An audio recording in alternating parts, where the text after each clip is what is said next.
ಇನ್ನು ಮೂಡ ಹಗರಣದಲ್ಲಿ ಸಿಎಂ ಸಿದ್ದರಾಮಯ್ಯ ಮಾತ್ರ ಅಲ್ಲ, ಸಚಿವ ಭೈರತಿ ಸುರೇಶ್ಗೂ ಕೂಡ ಭೀತಿ ಶುರುವಾಗಿದೆ.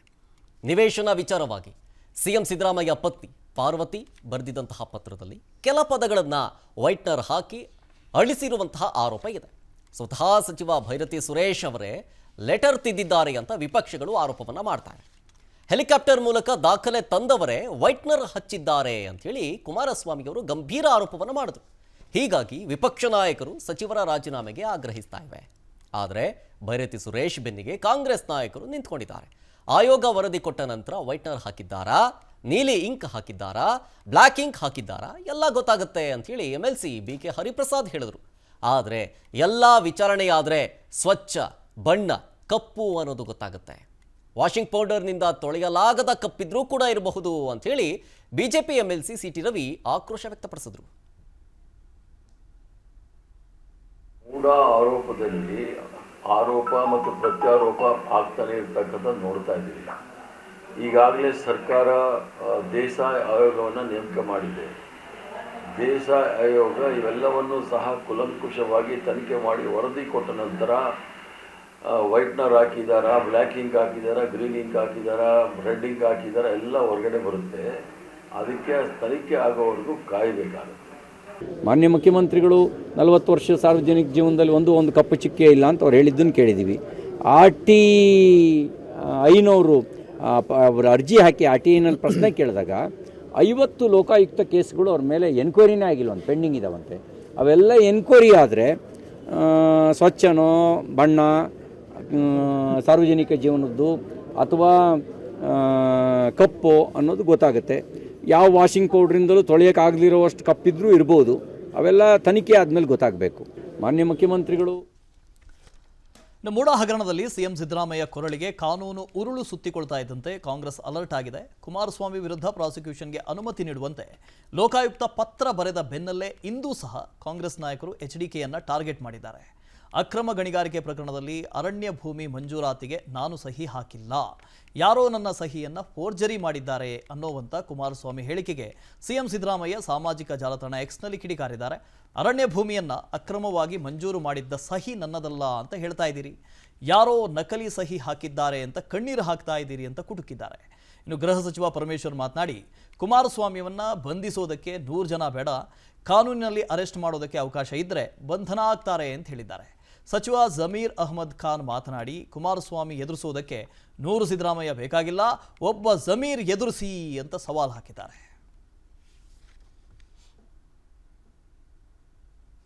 ಕಾನೂನಿನಲ್ಲಿ ಯಾರಿಗೆ ಅರೆಸ್ಟ್ ಮಾಡಬೇಕು, ಕಾನೂನಿನಲ್ಲಿ ಅರೆಸ್ಟ್ ಮಾಡೋದಕ್ಕೆ ಅವಕಾಶಗಳಿದಾವೆ ಅಲ್ವಾ. ಈ ರೀತಿ 100 ಜನನೂ ಬೇಕಾಗಿಲ್ಲ, 200 ಜನನೂ ಬೇಕಾಗಿಲ್ಲ.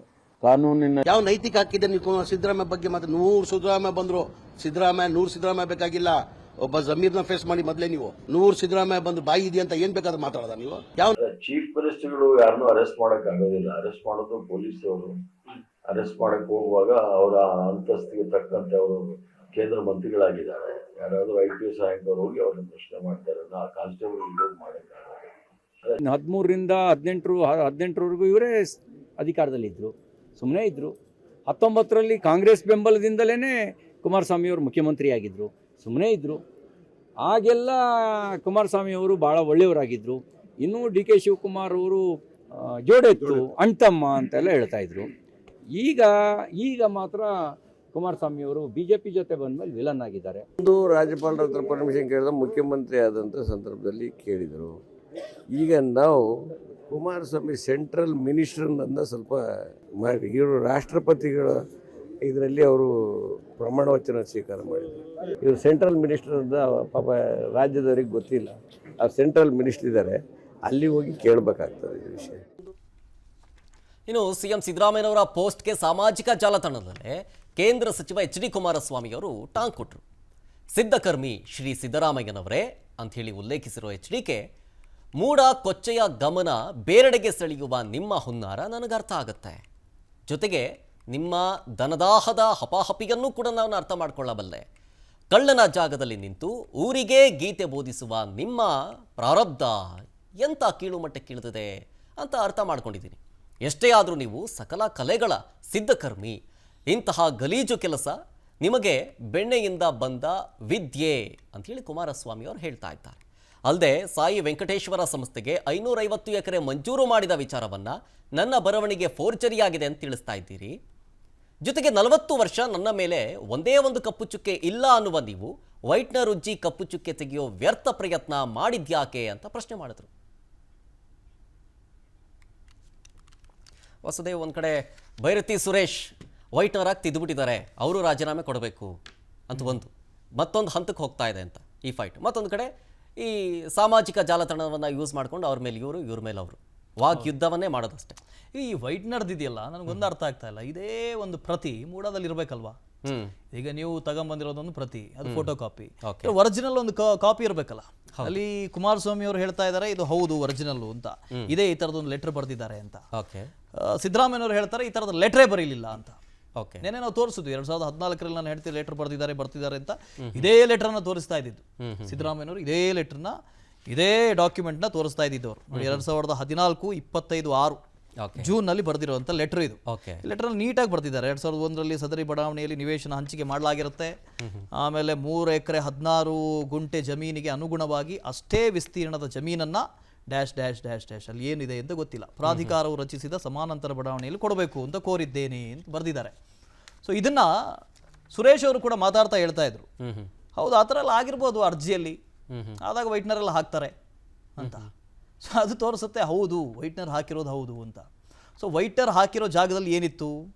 ವಿಜಯನಗರ ಬಡಾವಣೆ ಅಂತ ಇತ್ತಾ ಅಥವಾ ಬೇರೆ ಯಾವ ಹೆಸರಿತ್ತು ಅದು ಗೊತ್ತಿಲ್ಲ, ಪ್ರಶ್ನಾರ್ಥಕ. ಜೊತೆಗೆ ಈ ಕುಮಾರಸ್ವಾಮಿ ಅವ್ರದ್ದು ಬಹಳ ಇಂಟ್ರೆಸ್ಟಿಂಗ್ ಆಗಿದೆ. 2007ರಲ್ಲಿ ಆದಂಥ ಪ್ರಕರಣ ಇದು. ಆಗ ಲೋಕಾಯುಕ್ತ ಒಂದು ವರದಿಯನ್ನು ಕೊಟ್ಟಿತ್ತು. ಆ ವರದಿಯಲ್ಲಿ 3 ಮುಖ್ಯಮಂತ್ರಿಗಳ ಹೆಸರಿತ್ತು. SM ಕೃಷ್ಣ ಅವರ ಹೆಸರಿತ್ತು, ಧರ್ಮಸಿಂಗ್ ಅವರ ಹೆಸರಿತ್ತು, ಕುಮಾರಸ್ವಾಮಿ ಅವರ ಹೆಸರು ಕೂಡ ಇತ್ತು. ಇನ್ನು ಬಹಳ ದೊಡ್ಡದಾಗಿ ಏನೋ ಭ್ರಷ್ಟಾಚಾರ ಮಾಡಿದ್ದಾರೆ ಅಂತಲ್ಲ, ನಿಯಮ ಮೀರಿ ಗಣಿಗಾರಿಕೆಯನ್ನು ಮಾಡೋದಕ್ಕೆ ಅನುಮತಿ ಕೊಟ್ಟಿದ್ದಾರೆ ಅನ್ನೋದು ಅದರಲ್ಲಿ ಇದ್ದಂಥ ಉಲ್ಲೇಖ ಆಗಿತ್ತು. ಸೊ ಯಾವಾಗ 2007ರಲ್ಲಿ ಸಾಯಿ ವೆಂಕಟೇಶ್ವರ ಅನ್ನುವಂಥ ಗಣಿಗೆ ಇವರು ಭೂಮಿಯನ್ನು ಮಂಜೂರು ಮಾಡ್ತಾರೋ, 550 ಎಕರೆ, ಅದು ಅರಣ್ಯ ಪ್ರದೇಶದ ಭೂಮಿ, ಅದನ್ನು ಮಂಜೂರು ಮಾಡಿದ ತಕ್ಷಣವೇ ಇವರೇ ಒಂದು ಕಮಿಷನ್ ಮಾಡ್ತಾರೆ, SIT ರಚನೆ ಮಾಡ್ತಾರೆ ಕುಮಾರಸ್ವಾಮಿ.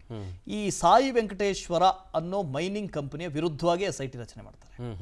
ಆ SIT ತನ್ನ ರಿಪೋರ್ಟ್ ಕೊಡುತ್ತೆ, ಈ ಸಾಯಿ ವೆಂಕಟೇಶ್ವರ ಮಿನರಲ್ಸ್ ಅನ್ನೋ ಕಂಪನಿನೇ ಫೇಕು ಅಂತ ಹೇಳುತ್ತೆ. ಆಮೇಲೆ ಕುಮಾರಸ್ವಾಮಿ ಏನು ಮಾಡ್ತಾರೆ, ಇದರಲ್ಲಿ ನನ್ನ ಸಹಿ ಹಾಕಿದ್ದಾರೆ, ನನ್ನ ಸಹಿ ಅಲ್ಲ ಇದು, ಸುಪ್ರೀಂ ಕೋರ್ಟ್ಗೆ ಹೋಗ್ತೀನಿ, ಇದು ಫೋರ್ಜರಿ ಸೈನು ಅಂತ ಹೇಳ್ತಾರೆ. ಸುಪ್ರೀಂ ಕೋರ್ಟ್ ಹೋಗ್ತಾರೆ ಕೂಡ. 2017ರಲ್ಲಿ ಅದರ ಜಡ್ಜ್ಮೆಂಟ್ ಬರುತ್ತೆ ಸುಪ್ರೀಂ ಕೋರ್ಟ್ನದ್ದು. ಲೋಕಾಯುಕ್ತ SIT ನೀವು ತನಿಖೆ ಮಾಡಿ ಆ ಸಹಿ ಯಾರ್ದು ಅಂತ ಹೇಳಿ ಪತ್ತೆ ಹಚ್ಚಿ ಅಂತ ಹೇಳುತ್ತೆ 2017ರಲ್ಲಿ. ವೆರಿ ನೆಕ್ಸ್ಟ್ ಇಯರ್ 2018ರಲ್ಲಿ ಇದೇ ಕುಮಾರಸ್ವಾಮಿ ಅವರು ಮುಖ್ಯಮಂತ್ರಿ ಆಗ್ತಾರೆ. ಇದೇ ನಮ್ಮ ಈಗಿನ CM ಸಿದ್ದರಾಮಯ್ಯನವರು ಕುಮಾರಸ್ವಾಮಿ ಅವರ ಮನೆಗೆ ಹೋಗಿ, ದೇವೇಗೌಡರ ಮನೆಗೆ ಹೋಗಿ ಅವ್ರನ್ನ ಕರ್ಕೊಂಬಂದು ನೀವೇ ಆಗಿ ನಾವು ಬೆಂಬಲ ಕೊಡ್ತೀವಿ, ನೀವು ಮುಖ್ಯಮಂತ್ರಿ ಅಂತ ಹೇಳ್ತಾರೆ. ಅದಾದ ನಂತರ ಸಾಯಿನೂ ಇಲ್ಲ, ವೆಂಕಟೇಶ್ವರನೂ ಇಲ್ಲ, ಮೈನಿಂಗೂ ಇಲ್ಲ, ಯಾವುದೂ ಇಲ್ಲ. ಅವಾಗಲೇ SIT ರಚನೆ ಆಗಿದೆ ಲೋಕಾಯುಕ್ತದಲ್ಲಿ. ಹೌದು. ಈಗ 2024ಕ್ಕೆ ಈಗ ನಾವು ಚಾರ್ಜ್ ಶೀಟ್ ಸಲ್ಲಿಕೆ ಮಾಡ್ತೀವಿ ಅಂತ ನಿಂತುಬಿಟ್ಟಿದ್ದಾರೆ. ಈ ಚಾರ್ಜ್ ಶೀಟ್ ಅನ್ನ ಸುಪ್ರೀಂ ಕೋರ್ಟ್ನ ಮುಂದೆ ಸಲ್ಲಿಸಬೇಕು. ಸುಪ್ರೀಂ ಕೋರ್ಟ್ನಲ್ಲಿ ಕೇಸ್ ಇರೋದ್ರಿಂದ ಪ್ರಾಸಿಕ್ಯೂಷನ್ಗೆ ತಗೊಂಡು ನೀವು ಎಲ್ಲಿ ಸಲ್ಲಿಸ್ತೀರಿ ಚಾರ್ಜ್ ಶೀಟ್ ಅನ್ನ? ಅಲ್ವಾ? ಹೌದು. ಅದನ್ನು ಸುಪ್ರೀಂ ಕೋರ್ಟ್ ಮುಂದೆ ಸಲ್ಲಿಸಬೇಕು. ನಿಮ್ಗೆ ಸುಪ್ರೀಂ ಕೋರ್ಟ್ ಮುಂದೆ ಸಲ್ಲಿಸೋದಕ್ಕೆ ಯಾವ ಪ್ರಾಸಿಕ್ಯೂಷನ್ ಬೇಕು ಅಂತಿಲ್ವಲ್ಲ, ಅನುಮತಿ ಬೇಕು ಅಂತಿಲ್ವಲ್ಲ.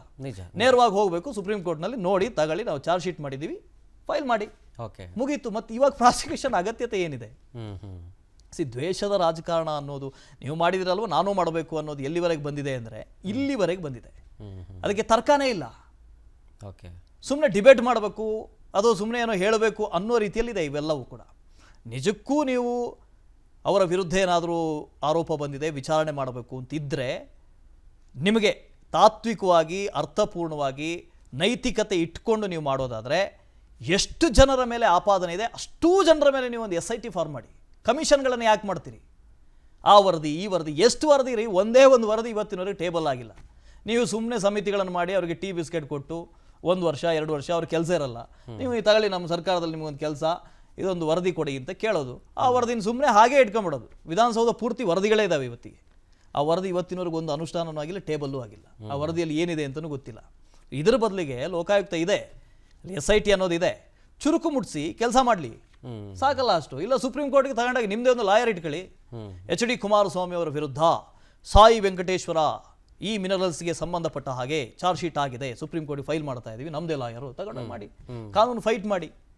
ಇಷ್ಟು ಮಾಡೋದಕ್ಕಾಗ್ತಾ ಇಲ್ಲ. ಆಪ್ಷನ್ಸ್ಗಳಿದ್ದಾವೆ, ಆದರೆ ಆಪ್ಷನ್ಸ್ಗಳಿದ್ದಾವೆ. ಕಾರಣ ಇಷ್ಟೇ, ರಾಜಕಾರಣ ಮಾಡಬೇಕು. ರಾಜ್ಯಪಾಲರ ಮೇಲೆ ಒತ್ತಡ ಇರಬೇಕು.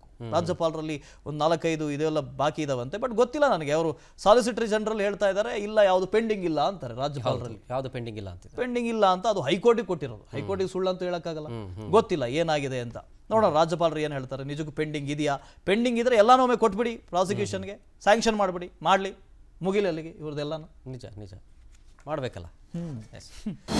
ಅನುಕ್ಷಣದ ಸುದ್ದಿಗಳಿಗಾಗಿ ವಿಸ್ತಾರ ನ್ಯೂಸ್ ಯೂಟ್ಯೂಬ್ ಚಾನೆಲ್ ಸಬ್ಸ್ಕ್ರೈಬ್ ಮಾಡಿ. ಹೊಸ ಸುದ್ದಿಗಳ ನೋಟಿಫಿಕೇಶನ್ಗಾಗಿ ಬೆಲ್ ಐಕಾನ್ ಕ್ಲಿಕ್ ಮಾಡಿ. ಲೇಟೆಸ್ಟ್ ಅಪ್ಡೇಟ್ಸ್ಗಾಗಿ www.vistaranews.com ವೆಬ್ಸೈಟ್ಗೆ ವಿಸಿಟ್ ಮಾಡಿ. ಅಂಗೈಯಲ್ಲೇ ಜಗತ್ತಿನ ಸುದ್ದಿ ತಿಳಿಯಲು ವಿಸ್ತಾರ ನ್ಯೂಸ್ ಕನ್ನಡ ಆಪ್ ಡೌನ್ಲೋಡ್ ಮಾಡಿ.